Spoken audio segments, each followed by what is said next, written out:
Camp Kerry is a program that happens actually year-round, but a couple of times a year we do a family retreat, and that's where we are right now.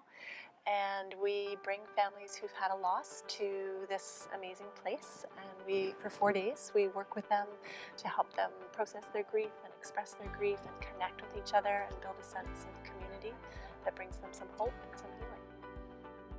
Well, what we see over the course of 4 days is a lot of transformation and shift from anxiety and fear to embracing life again. And that's a lot of our goal, is to help create a place where people can start to rediscover their own strength and know that they're not alone in this process of learning to live without a mom or a dad or a wife or a husband or a child.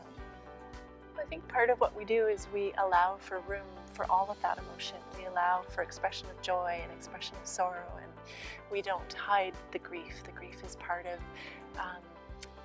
we embrace it and accept it as part of what happens when people lose a loved one. And so that comes together, I think, here in the sense of people walk into a space. What they tell us is that they feel very supported and they feel safe. We have our youngest camper here is 2, and our oldest camper is 73. And so because we're bringing families together, so it's not just kids, it's children, it's youth, it's parents, young parents, older parents, grandparents, and right up the spectrums. So we have here families from all over British Columbia. Some people have driven 14, 15 hours to be here. Some people they're from pretty much every community in the Lower Mainland. And they come to us because there's not another family process like this where they can engage with their children in a process of healing that is specifically where they're going to meet other families who've been through the same thing.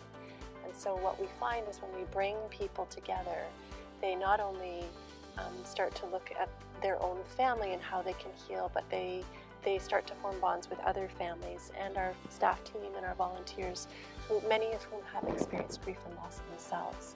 So for them, that seems to be a lot of what they take away, is a sense of connection.